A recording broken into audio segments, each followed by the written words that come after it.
Jadi, untuk mengajarkan mengenai tingkat reproduksi ini ada berbagai macam cara dan ada berbagai macam tingkatan informasi. Tingkatan informasi ini disesuaikan dengan memang tingkat pendidikan dan usia.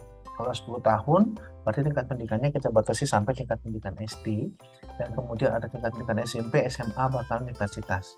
Jadi, kesehatan reproduksi ini tidak diajarkan sekali saja, tapi dia akan berlanjut, dan ini penting sekali untuk diketahui oleh setiap remaja dan anak-anak.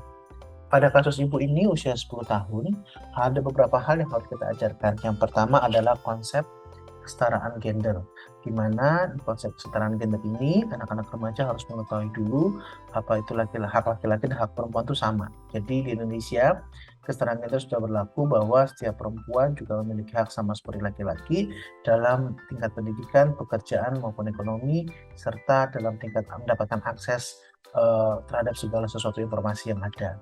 Kemudian baru kita ajarkan mengenai kegiatan reproduksi, mengenai apa itu alat reproduksi perempuan dan laki-laki.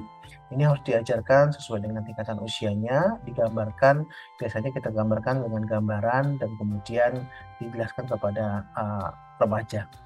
Yang kemudian mengenai kegiatan reproduksi, ini juga kita bahas mengenai masa pubertas, apa yang terjadi pada masa pubertas, pada wanita seperti apa, pada laki-laki seperti apa. Kemudian kita juga harus memberikan berbagai macam mitos mengenai kesehatan reproduksi yang mungkin sudah didengar di masyarakat.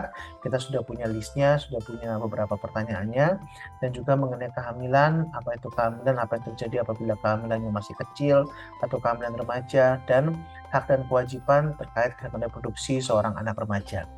Dan yang berikutnya kita juga akan ajarkan mengenai penyakit menular seksual. Tetapi kalau anak usia 10 tahun mungkin kita cukup menjelaskan secara besar apa itu, misalnya HIV, sifilis, ya.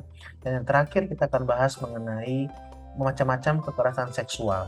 Jadi ada apa saja yang termasuk kekerasan seksual dan apa saja yang tidak diperbolehkan oleh seorang anak untuk mengetahui bahwa ini suatu tindakan yang melanggar hak mereka sebagai seorang perempuan atau laki-laki atau sebagai seorang, dan ini menyerang kesehatan reproduksi mereka. Jadi poin-poin inilah yang harus kita ajarkan bagi anak-anak remaja.